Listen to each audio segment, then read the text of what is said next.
ॐ भूर्भुवस्वः तत्सवितुर्वरेण्यं भर्गो देवस्य धीमहि धियो यो न प्रचोदयात्।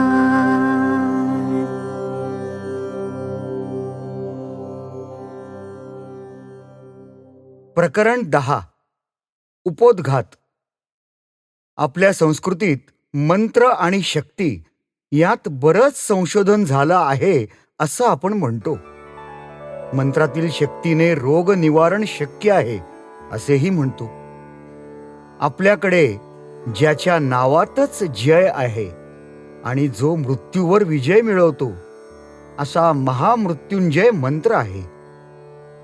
महामृत्युंजय मंत्र खरोखर माणूस जिवंत करू शकत होता का, की या सगळ्या पुराणातल्या कपोलकल्पित कथाच आहेत? याला काही शास्त्रीय आधार आहे काय?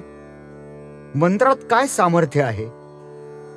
या सर्व प्रश्नांची उत्तरे शोधताना जेव्हा आत्मा म्हणजे काय असा विचार केला, तर त्यावेळी अध्यात्मातील आत्मा आणि चराचर सृष्टीतील जीवात्मा असे दोन प्रवाह लक्षात आले. अध्यात्मातील आत्मा म्हणजेच बुद्धी, मन, शाश्वत आनंद, आत्म्याचा परमात्म्याशी संबंध इत्यादी गोष्टींचा सहज विचार येतो. परंतु जीवात्मा म्हणजे काय याचा विचार करताना जीव म्हणजे प्राण, याची निर्मिती म्हणजे ऊर्जा निर्माण करण्याची क्षमता हे लक्षात येते. याचे एक साधे व्यवहारातील उदाहरण म्हणजे काड्या पेटीतील काडी. हिच्या टोकाला गंधक असतो आणि खाली लाकडाची काडी असते. घर्षणानंतर गंधकाचा प्राणवायूशी संयोग झाल्यावर लाकडाची काडी पेटते. तद्वतच जीवशास्त्रात पेशींच्या पातळीवर विचार केला तर पेशीमधील सूत्रकणिकेत म्हणजेच मायटोकॉन्ड्रिया असलेल्या सूत्रपट्टिकेत म्हणजेच DNA मध्ये उभ्या स्तंभामध्ये फॉस्फरस, ATP आणि जळण म्हणजे साखर एका आड एक अशा रचनेत असतात. या ATPचा श्वासाद्वारे घेतलेल्या प्राणवायू बरोबर संयोग झाला की साखरेचे विघटन होऊन ऊर्जा तयार होते. जोपर्यंत पेशीमध्ये ऊर्जा तयार करण्याची क्षमता असते तोपर्यंत त्या पेशी जिवंत असतात. हे उभे स्तंभ मोडले गेले, त्यांचा प्राणवायू बरोबर संयोग होण्याची क्रिया थांबली की मग पेशी मरण पावतात. मतितार्थ हा की सूत्रकणिका हाच पेशींचा जीवात्मा होय. सूत्रकणिकेचे कार्य चालू असणे म्हणजे जिवंतपणा. ऊर्जा निर्मिती चालू असणं म्हणजे जिवंतपणा. एकूणच जीवन. ती बंद पडणे म्हणजे मृत्यू. पेशीच्या पातळीवर ही बंद पडलेली क्रिया पुन्हा चालू करणे म्हणजे पुनर्जीवन. हे पुनर्जीवन मंत्राद्वारे शक्य आहे का, याचा उहापोह या पुस्तकाद्वारे मुख्यत्वे करून केला आहे. पेशींमध्ये सूत्रपट्टिका केंद्रकात आणि सूत्रकणिकेत अशा दोन्ही ठिकाणी असतात. यातील ऊर्जा निर्मितीची क्रिया सूत्रकणिकेतील सूत्रपट्टिकेद्वारे होते. ह्याला mtDNA असे शास्त्रीय नाव आहे. केंद्रकातील सूत्रपट्टिकांवर आवरण असते आणि त्या जोडीने असतात. असे आवरण सूत्रकणिकेतील सूत्रपट्टिकेवर नसते आणि ती एकच असते. केंद्रकातील म्हणजेच न्यूक्लियसमधील सूत्रपट्टिकेस रंगसूत्र, क्रोमोझोम असे नामाभिधान आहे. त्याचा पेशीतील ऊर्जा निर्मितीशी संबंध नाही. त्यामुळेच पुनरुज्जीवनाचा संबंध mtDNA या सूत्रपट्टिकेशी आहे. या सूत्रपट्टिका आईकडून मुलांकडे आनुवंशिकतेने येतात. म्हणूनच हिंदू धर्मात स्त्रीला आदिशक्ती असे संबोधिले जाते. आपण काही जीवशास्त्रीय जुजबी माहिती जाणून घेऊया. सूत्रकणिकांच्या उत्पत्तीचे मूळ समजण्यासाठी पेशी, केंद्रक, सूत्रकणिका या संबंधीच्या उत्क्रांतीच्या दृष्टिकोनातून थोडी माहिती असणं आवश्यक आहे. तर प्रोटिस्टा म्हणजे आदिपेशी. या पेशीस केंद्रक तयार होण्याआधी त्यांच्यात वनस्पती, प्राणी व बुरशी असे वर्गीकरण झालेले नसते. प्रोकॅरियोट म्हणजेच केंद्रक नसलेल्या पेशी यात जीवाणू मोडतात. त्यामध्ये केंद्रक नसला तरी त्यांच्यात ऊर्जा निर्माण करण्याची शक्ती मात्र असते. हे जीवाणू जेव्हा केंद्रक असलेल्या पेशींमध्ये म्हणजेच युकॅरियोट मध्ये प्रवेश करतात तेव्हा प्राणी पेशींमध्ये प्राणवायूचा उपयोग करून ऊर्जा निर्माण होऊ शकते. त्याच या सूत्रकणिका. जेव्हा हे जीवाणू वनस्पती पेशीमध्ये प्रवेश करतात, ऊर्जा उत्पन्न करू लागतात, तेव्हा त्यांना हरित कणिका अर्थात क्लोरोप्लास्ट असे नामाभिधान दिले गेले.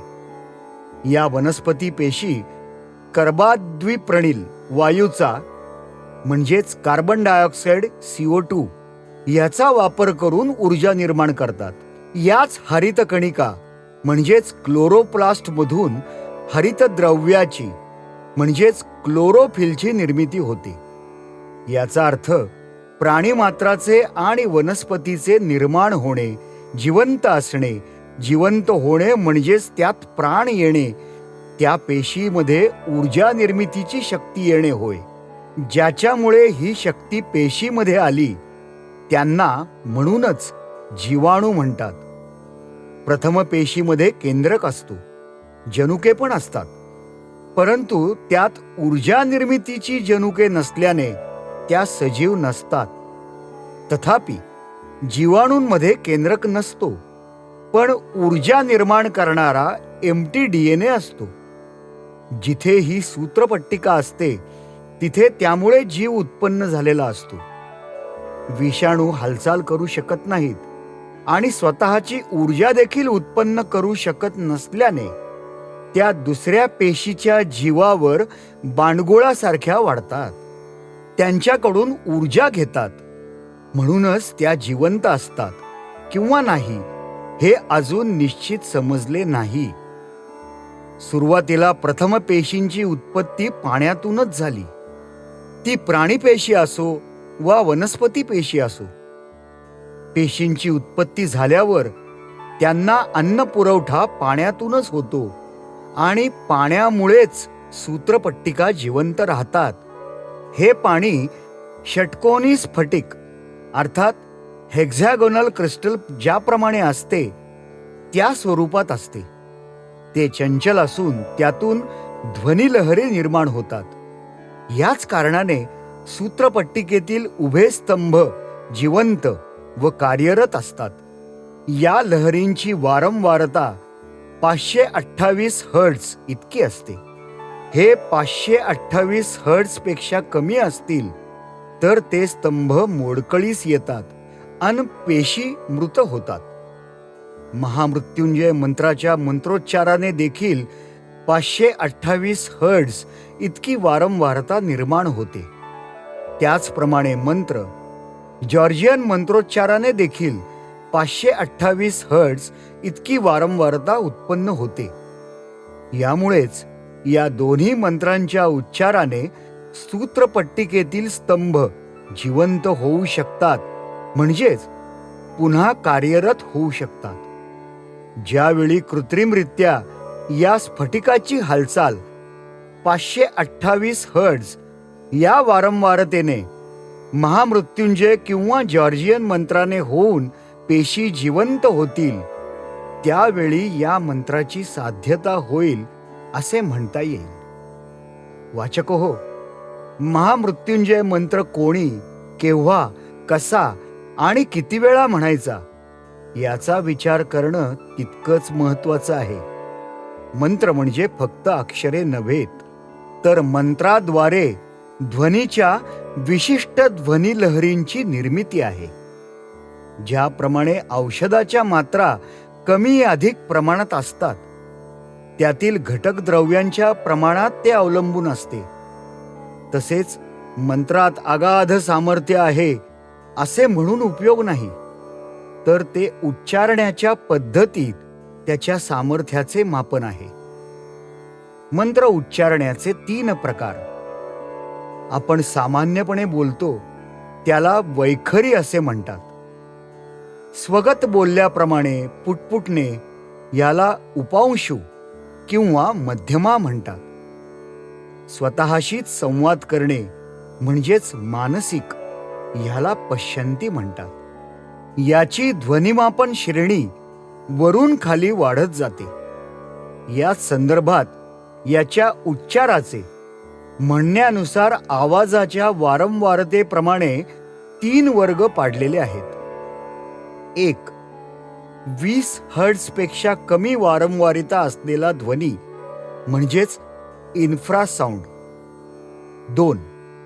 20 हर्ट्झ पासून 20,000 अर्थात 20K हर्ट्झ वारंवारता असलेला म्हणजे कानाला ऐकू येणारा आवाज अर्थात ऑडिबल साऊंड.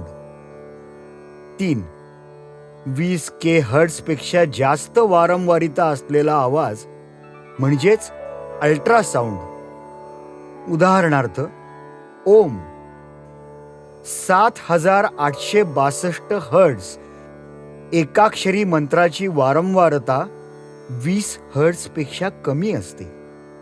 महामृत्युंजय मंत्राची वारंवारता 528 हर्ट्झ असल्याने तो ऐकू येऊ शकणाऱ्या आवाजात मोडतो. ध्वनीच्या वारंवारतेबरोबरच आवाजाचे एकूण 6 घटक आहेत. ह्या घटकांवर त्याचे ध्वनिमापन अवलंबून आहे. ध्वनिलहरींची लांबी अर्थात वेव्हलेंग्थ, वारंवारता अर्थात फ्रिक्वेन्सी, आवाजाचे कानापासून अंतर, ध्वनीची तीव्रता म्हणजेच ध्वनीच्या वारंवारतेची जाणीव होणे अर्थात पिच, माध्यमाची घनता म्हणजे ध्वनी ज्या माध्यमातून प्रवास करतो त्याची घनता, गती, माध्यम हलत असेल तर त्याची गती. या उपरोक्त 6 घटकांवर ध्वनीचं मापन करणं शक्य आहे, नव्हे तर त्या सर्वांचा परिणाम ध्वनी मापनावर होतो. ध्वनीमध्ये ट्युनिंग फोर्क यामध्ये कंपन अर्थात व्हायब्रेशन या तत्वाचा समावेश आहे. ट्युनिंग फोर्क या उपकरणाला 2 प्रॉंग्स एका धातूच्या पट्टीवर लावलेले असतात. यापैकी एका प्रॉंग्सला जरी स्पर्श झाला तरी दोन्ही बाजूंमधून सारखीच कंपने आढळून येतात. या तत्वाचा उपयोग संगीतात तसेच वैद्यकीय शास्त्रातही करतात. उपरोक्त मंत्राची उच्चारणे आणि त्याची मापन क्षमता आपण सूत्रपट्टिकातील म्हणजेच DNA बदलासाठी विचारात घेत आहोत. जर मंत्राने स्वतःशी संवाद साधतो म्हटले तर त्याची परिणामकारकता अधिक अचूक असू शकेल का? ही बाब वारंवारतेच्या निकषावर घासून पहावयाची असेल तर त्याची वारंवारिता याची संख्या 528 हर्ट्झ असणे आवश्यक आहे. ही वारंवारता ऐकू येऊ शकणाऱ्या ध्वनीत मोडते. ज्याप्रमाणे पेशीच्या विभाजनाने त्यांची संख्या वाढते, यात पेशीच्या केंद्रकाचेही विभाजन होते. त्याचबरोबर केंद्रकातील रंगसूत्रांचेही विभाजन होते. 2 बीज पेशींच्या विभाजनानंतर दोन्हीतील रंगसूत्रांबरोबर संयोग झाल्याने जनुकांची संख्या मात्र कायम राहते. या क्रियेबरोबर सूत्रकणिकेतील सूत्रपट्टिकेचेही उभ्याने विभाजन होते. यात दोन्ही स्तंभ आणि त्यातील जनुकांच्या जोड्या दोन्ही बाजू सारख्या असल्याने नवीन सूत्रपट्टिकेमध्ये असलेल्या जनुकांची संख्या कायम राहते. येथे पुरुष बीजातील पेशींमधील सूत्रपट्टिकेतील गुणधर्म स्त्री बीजाबरोबर मिळत नाहीत. फक्त स्त्री बीजातील सूत्रपट्टिकेतील गुणधर्मच कायम राहतात. या अभ्यासात आपण मंत्रामुळे काय परिणाम होऊ शकतो याची चर्चा केली. दोन भिन्न लिंगांच्या बीजपेशी म्हणजेच बीजांड आणि शुक्रजंतू हे एकत्र आल्यावर त्याचा संयोग झाल्यानंतर जे परिपक्व बीजांड अर्थात फर्टिलाइज्ड एग तयार होते तेही सजीव असते. त्यामध्ये सर्व प्रकारच्या पेशी तयार करण्याची क्षमता असते. त्यातूनच हळूहळू अवयव तयार होतात. सुरुवातीच्या 3 महिन्यात गर्भाला आकार यायला सुरुवात होते.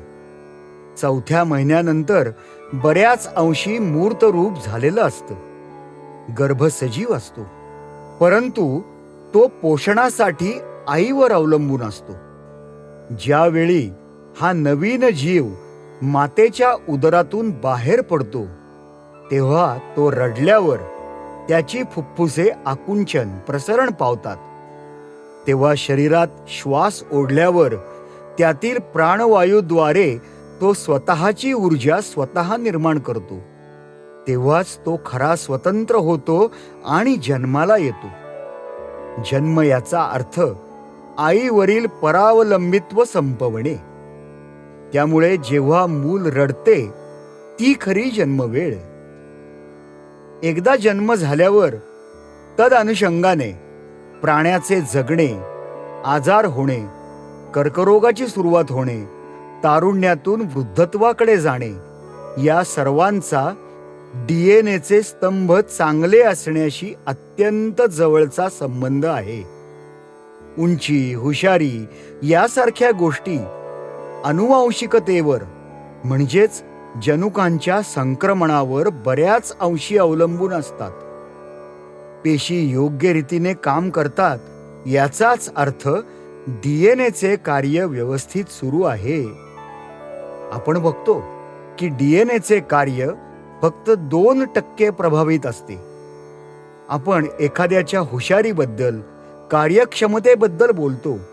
याचा अर्थ त्याचे डीएनए 2% अधिक काम करतात. योग महर्षी रामदेव बाबांनी योग जीवनशैलीचा मंत्र दिलेला आहे. त्यांचे केस आजही काळे आहेत. तसेच त्यांचे शरीर देखील धनुष्याकृती वागते. त्यांच्या शरीराची लवचिकता आपण अनुभवतो. वृद्धत्वाच्या कोणत्याही खुणा दिसत नाहीत, कारण त्यांची योग साधना ओंकारासारख्या मंत्राने, प्राणायामाद्वारे श्वसन क्रियेवर त्यांनी नियंत्रण मिळवले आहे. या एकूणच साधनेचे डीएनएवर जे संस्कार झाले आहेत, म्हणून त्यांच्या डीएनए मधील स्तंभ मजबूत आहेत. ही मजबूती स्तंभाभोवती असलेले स्फटिकरूप पाणी ठराविक कंपनांनी अर्थात 528 हर्ट्झ सतत फिरत राहण्याने येते. हे कार्य महामृत्युंजय तसेच जॉर्जियन मंत्राद्वारे होते. याचे आघात स्तंभावर सतत झाल्याने स्तंभ मजबूत होतात असे म्हणणे गैर ठरणार नाही. आजपर्यंत अल्ट्रासाउंड पद्धतीचा वापर उपचार आणि निदानासाठी वैद्यकीय शास्त्रात भरपूर केला जात आहे. त्याचप्रमाणे आता कमी वारंवारता असलेल्या ध्वनीचाही उपचारासाठी उपयोग होऊ शकतो हे लक्षात येत आहे.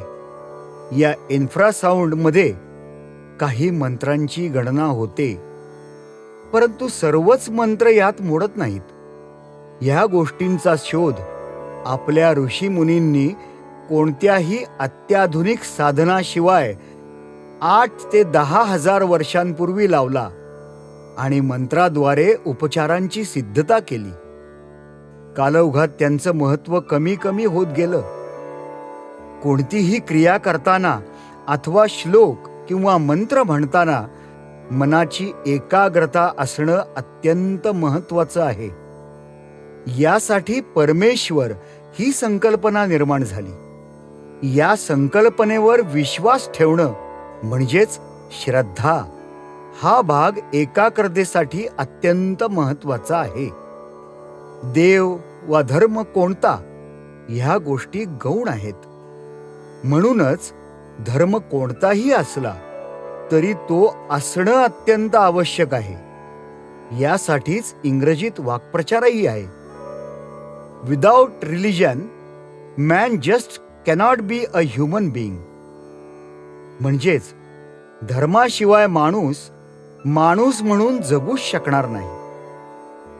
थोडक्यात मंत्र आणि त्यांचे विज्ञान, त्यावरील श्रद्धा हे थोतांड नाही. शास्त्रीय दृष्टीने त्याचे महत्व सांगणारे खरं तर विज्ञाननिष्ठच ठरावेत. परंतु पाश्चात्यांचा पगडा असलेला विज्ञाननिष्ठ या गोष्टीवर विश्वास ठेवत नाही. कारण त्या संस्कृतीत, शास्त्रामध्ये मन या गोष्टीचा काहीच विचार न करता तंत्रावर जास्ती भर दिलेला आहे. कोणताही मंत्रोपचार कोणत्याही यंत्रसामुग्रीशिवाय करता येऊ शकतो. वास्तविक तो खर्चिकही नाही. गरज आहे ती फक्त आणि फक्त श्रद्धायुक्त साधनेची. म्हणूनच आपण म्हणतो, तुझे आहे तुझ पाशी, तू शोधितोस आकाशी. प्रस्तुत माहितीवरून असं लक्षात येतं की ओंकार, गायत्री मंत्र, महामृत्युंजय मंत्र यातून जी कंपने, लहरी निर्माण होतात त्याचा DNA वर सकारात्मक परिणाम होतो आणि या पेशीचे, तद्वत प्राण्यांचे पुनरुज्जीवनही शक्य आहे. म्हणूनच या मंत्रांना पुनरुज्जीवन करणारे म्हणजेच संजीवन मंत्र म्हटले जाते. याला आता शास्त्राधारही मिळालेला आहे. त्याचा उपयोग मुख्यत्वे करून जनुकामुळे होणारे आजार बरे करण्यासाठी तसेच कर्करोगावर होऊ शकतो. या सर्वातून बरे होणे म्हणजेच पुनर्जीवन होय. जेव्हा एखादा रुग्ण अत्यवस्थ होतो, इतर उपचारांची मात्रा चालत नाही, तेव्हा डॉक्टर म्हणतात, अभी दवा की नहीं दुआ की जरूरत है. याचाच अर्थ प्रार्थना, दैवी शक्ती कामास येतात. त्यावेळी त्यातील कंपनलहरी कामास येतात. याची तर आपण कैक उदाहरणे बघतो. श्रद्धा आणि अंधश्रद्धा यात एक अस्पष्ट धूसर रेषा असते. आपल्याकडे गंगास्नानाचं महत्व आहे. तेथे केलेली साधना लवकर फलद्रूप होते अशी धारणा आहे. वास्तविक विज्ञानानुसार त्या पाण्यात असलेल्या गंधकाचे जास्त प्रमाण रोगराई दूर करण्यास मदत करते. निसर्गाच्या सान्निध्यात हिमालयाच्या कुशीत खूप उंचावर, मुख्यतः ओझोन वायूचे प्राणवायूपेक्षा अधिक तीव्र प्रमाण असल्याने प्रमाण जास्ती आहे. एवढेच नव्हे तर ब्राह्म मुहूर्तावर केलेली प्रार्थना जास्त परिणामकारक ठरते, कारण ती मज्जा संस्थेवर परिणाम करते. फ्रान्समधील डॉक्टर कॅरेल यांनी अनुभवाअंती एक वाक्य कोरलं आहे. ते म्हणतात, प्रार्थनेची शक्ती जगातील सर्वात मोठी शक्ती आहे. स्वामी सच्चिदानंदही म्हणतात, जेव्हा कोणी मदतीला येणार नसेल तेव्हा त्याला हाक मारा. When there is nobody to help, call him. सर्वच धर्मात अशी श्रद्धा आहे. याची अनेक उदाहरणही आहेत. जन्म ते मृत्यू असा कोणत्याही सजीवाचा प्रवास, प्राण्याचा प्रवास म्हणजे जीवन. जन्म आपण बघितला, आता मृत्यू कसा ते बघू. पूर्वी व्यक्ती मृत झाली असेल तर खात्री करून घेण्यासाठी त्याच्या नाकासमोर सूत धरीत. सूत हलले नाही तर व्यक्ती मृत झाली असे समजत.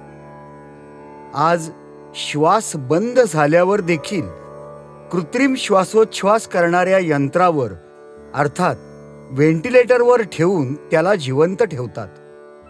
नाडी परीक्षेच्या ज्ञानानंतर नाडीचे ठोके बंद पडले तर रक्ताभिसरण बंद पडले म्हणून मृत घोषित केले जात असे.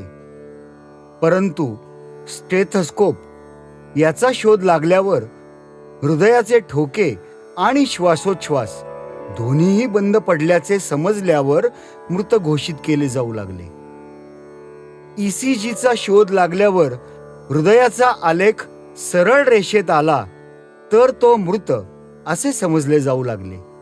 पण आज अतिदक्षता म्हणजेच ICU विभागात जर मॉनिटरचा आलेख सरळ रेषेत येऊ लागला तर डॉक्टरांचे काम तातडीने सुरू होते आणि डिफॅब्रिलेटरचे धक्के हृदयास देऊन हृदयक्रिया पुन्हा चालू करता येते. याद्वारे त्याच्या हृदयाच्या मज्जा जागृत केल्या जातात आणि हृदयाचे कार्य पुनश्च चालू होते. नंतर मेंदूतील विद्युत क्रिया बघण्यासाठी जेव्हा EEGचा वापर सुरू झाला त्यावेळी मेंदूचे कार्य थांबल्याचे समजल्यावर त्याला मृत मेंदू अथवा ब्रेन डेड म्हणून घोषित केले जाते. परंतु तो पूर्ण मृत झाला हे ठरवण्यासाठी मेंदू आणि हृदय दोन्हीचे आलेख थांबल्यावरच तो मृत पावला असे जाहीर केले जाते. आजच्या आधुनिक विज्ञानात मृत मेंदू किंवा ब्रेन डेड असून भागत नाही, तर हृदयक्रियाही बंद असेल तरच ती व्यक्ती मृत समजली जाते. मेंदू मृत झाला किंवा हृदय बंद पडलं तर माणूस पूर्णपणे गतप्राण झाला असं समजायचं का? तर उत्तर नाही असं आहे. कारण त्यानंतरही काही काळ हृदय, फुफ्फुस, यकृत, प्लीहा, मूत्रपिंड आणि नेत्र यासारखे अवयव जिवंत असतात. याची सिद्धता झाल्याने त्याचे प्रत्यारोपण करणेही शक्य झाले आहे. म्हणूनच आपण वाचतो, पुण्याचे हृदय मुंबईला स्थानांतरित. अशा वैद्यकीय सेवेसाठी खास यंत्रणा सुद्धा आहे. तसेच वाहतूक जलद होण्यासाठी रस्त्यावर ग्रीन कॉरिडॉर निर्माण केले जातात. आपल्याकडे अजूनही त्वचेची बँक म्हणजे स्किन बँक चळवळ सुरू व्हायची आहे. जळलेल्या व्यक्ती, बॉम्बस्फोटात, अपघातात जखमी झालेल्या व्यक्तींना मृत व्यक्तीच्या त्वचेचा पापुद्रा लावल्यास जखमा लवकर बऱ्या होऊ शकतात. अशा कितीतरी रुग्णांचे प्राण वाचू शकतात. त्यात नेत्रदानाबाबत समाधानकारक चळवळ राबविली जाते. खराब झालेला नेत्रपटल म्हणजेच कॉर्निया काढून नेत्रदानात मिळालेल्या मृताचे नेत्रपटल प्रत्यारोपित करून अंधत्व नष्ट होते.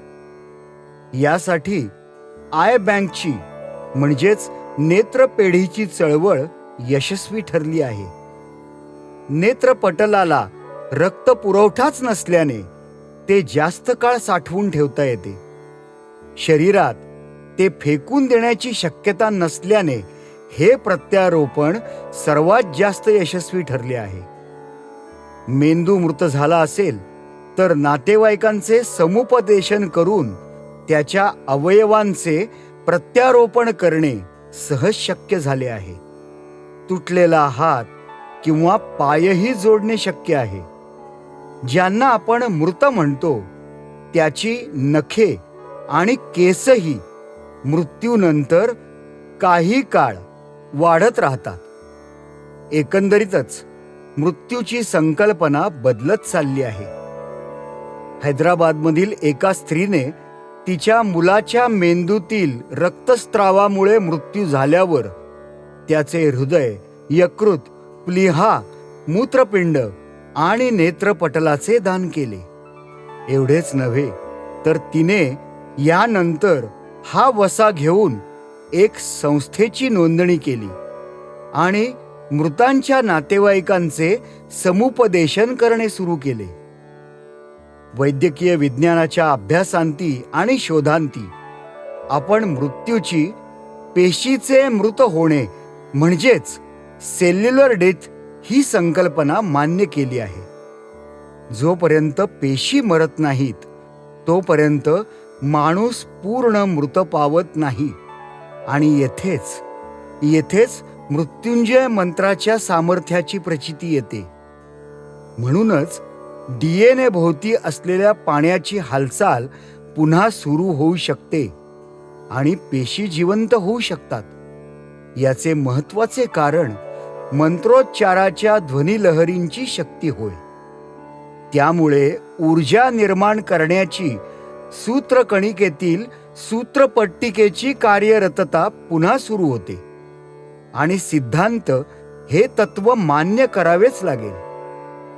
DNAच्या स्फटिक स्वरूपातील पाणी हालत ठेवण्याची प्रक्रिया महामृत्युंजय मंत्राच्या ध्वनीच्या आघातांनी होते असे जेव्हा म्हणतो त्यावेळी ती क्षमता 528 हर्ट्झ एवढी असणे आवश्यक आहे.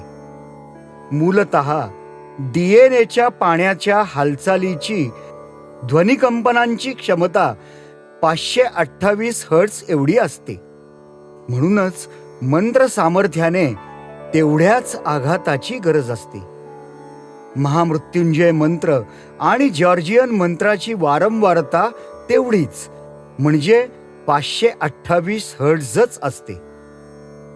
उपरोक्त विवेचनावरून असे लक्षात येईल की माणूस एकदम मरत नाही, तर तो कणाकणाने म्हणजे सूत्रपट्टिकेचे कार्य बंद पडल्याने मृत होतो. जे मृत्यू व्याधीमुळे अकाली होतात तो मृत्यू आधी भौतिक आणि जो आपल्या सुनिश्चित वयात एक अवयव कमजोर होत क्षीण होत होतो परंतु व्याधीमुक्त असतो, अशा मृत्यूस आपण अधिदैविक असे संबोधितो. आपण जन्म घेत असताना आपल्यामध्ये आई वडिलांकडून रंग, रूप, गुण वगैरे आपल्याला जनुकाद्वारे प्राप्त होतात. कोणाच्या पोटी जन्म घ्यायचा हे आपल्या हातात नसतं. अपवाद सरोगेट मदर यात फक्त कोणाच्या पोटी जन्म घ्यायचा हे ठरवता येतं.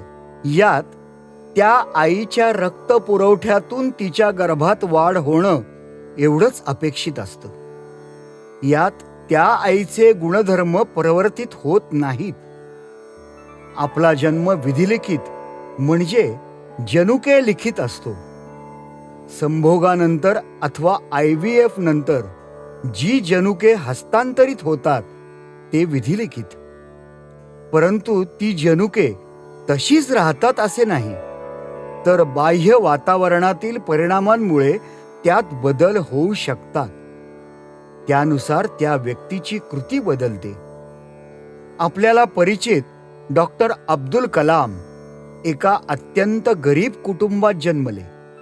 नंतर शालेय जीवनात ते एका विद्वान पंडिताच्या सान्निध्यात आले. त्या पंडितांनी त्यांच्यावर संस्कार केले आणि मग आपल्याला एक वैज्ञानिक, साहित्यिक, धर्माच्या पलीकडे जाणारा देशभक्त मिळाला. याचा अर्थ जनुकांच्या संस्कारांशी तद्वत मनाशी फार जवळचा संबंध आहे. याचा अभ्यास पाश्चात्यांपेक्षा पौर्वात्यांनी जास्ती केला आहे.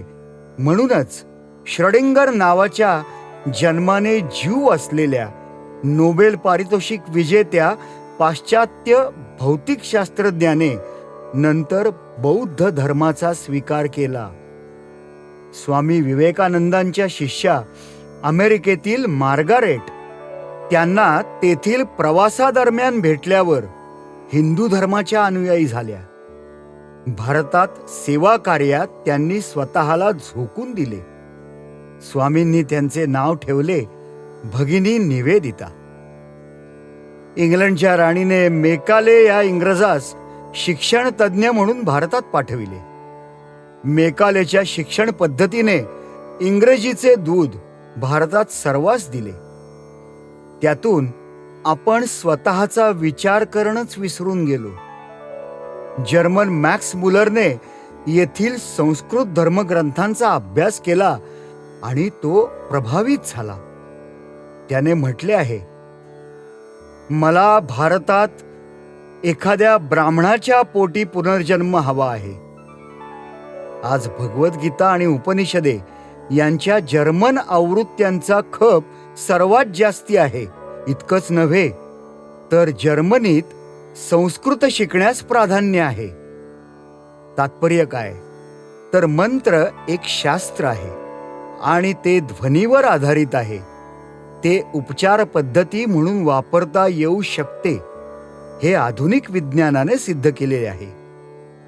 ज्या मंत्राद्वारे डीएनएची दुरुस्ती होते तो डीएनए केंद्रकातील नसून सूत्रकणिकेतील आहे. ही संकल्पना प्रस्तुत लेखकांनी इथे मांडली आहे. म्हणजेच तो एम्प्टी डीएनए आहे.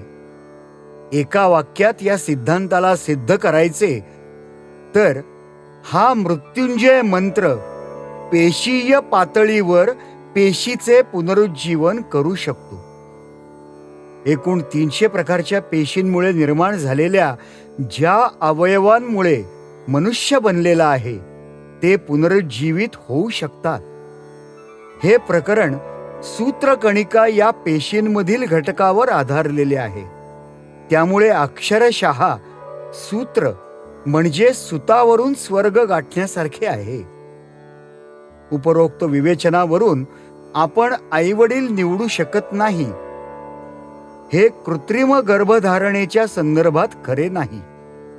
पाहिजे त्या व्यक्तीच्या शुक्रजंतूंचा पाहिजे त्या व्यक्तीच्या विजांडाबरोबर प्रयोग तबगडीत म्हणजेच टेस्ट ट्यूबमध्ये कृत्रिम गर्भधारणा करून तिसऱ्या स्त्रीच्या पोटात हा गर्भ वाढविता येऊ शकतो. इतकेच नव्हे तर ह्या प्रक्रियेत दूषित जनुकेही काढून टाकता येतात. हे सर्व जनुकशास्त्रातील प्रगतीमुळे शक्य झाले आहे. इतकेच नव्हे तर मायटोकॉन्ड्रियल रिप्लेसमेंट थेरपीमुळे सूत्रकणिकेतील दोषांमुळे होणारे आजार टाळण्यासाठी चांगली सूत्रकणिका असलेल्या गर्भपेशींमधील खराब सूत्रकणिकेतील केंद्रक काढून चांगल्या सूत्रकणिकेतील केंद्रक घालणे शक्य झाले आहे.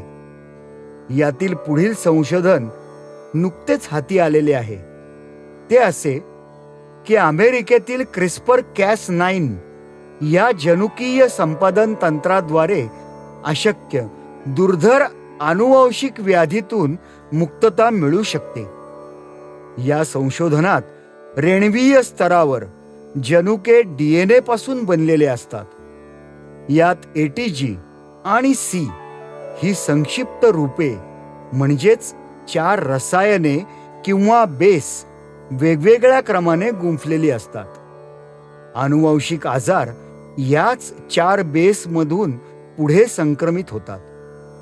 या नवीन यंत्रणेनुसार अशा संक्रमित डीएनए वर प्रक्रिया करून रोगाचे मूळ नष्ट करता येऊ शकेल. CRISPR-Cas9 हे तंत्रज्ञान ज्याप्रमाणे आनुवंशिक आजार दूर सारू शकेल त्याचप्रमाणे औषध संशोधन, पशुधन विकास, औद्योगिक, सूक्ष्म जीवशास्त्र, स्टेम सेल अशा क्षेत्रांमध्येही याचा उपयोग आहे. महर्षी शुक्राचार्य जसे जनुकीय शास्त्रज्ञ होते तसेच ते खगोलीय अभ्यासकही होते. मंत्र आणि त्यांची सिद्धता आपण उपसंहारामध्ये उल्लेखली आहेच. महामृत्युंजय मंत्राची सिद्धता, त्याचे अक्षांश रेखांश वरील स्थान आणि त्याचा परिणाम याचा अभ्यास येथे उद्धृत केला आहे. वाचकांनी याचे चिंतन करणे आवश्यक वाटते. महामृत्युंजय मंत्राचा आणि जनुकशास्त्राचा खूप जवळचा संबंध आहे. म्हणूनच मार्कंडेय ऋषी आणि शुक्राचार्य हे जनुकशास्त्राचे आद्य अभ्यासक असे म्हटले तर ते वावगं ठरू नये. ओम त्र्यंबकम यजामहे सुगंधिम पुष्टिवर्धनम उर्वारुकमिव बंधनात मृत्योर्मुक्षीय मामृतात. मंत्रातील दुसरी ओळ अर्थात उर्वारुकमीय याचा अर्थ की काकडी जशी देठापासून अलगद दूर होते तसेच तू आम्हाला मृत्यूपासून मोक्ष दे आणि त्यासाठी अमृत दे.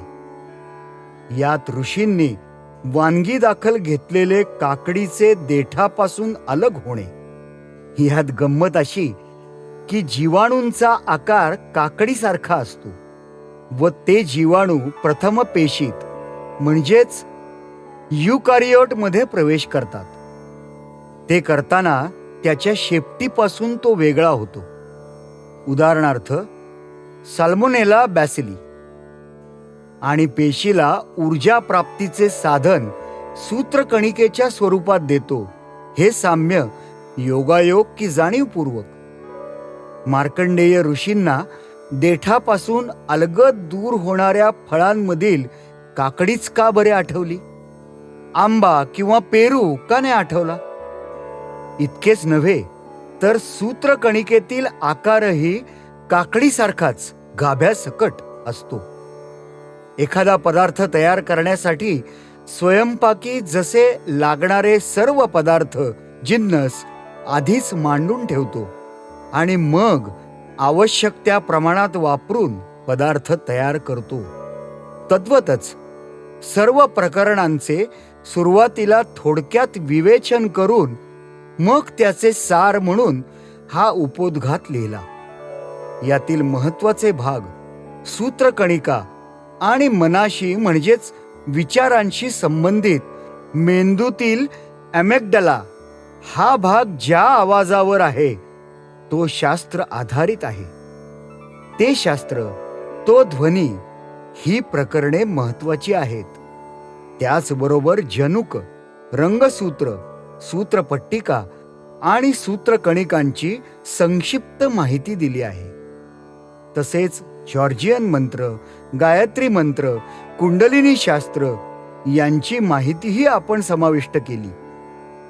या सर्व गोष्टींचा विचार करता मार्कंडेय, शुक्राचार्य आणि कच हे ऋषी जनुकशास्त्राचे आद्य अभ्यासक होते असे म्हणणे संयुक्तिक ठरेल. ओम त्र्यंबकं यजामहे सुगंधिं पुष्टिवर्धनम् उर्वारुकमिव बन्धनान् मृत्योर्मुक्षीयमामृतात्.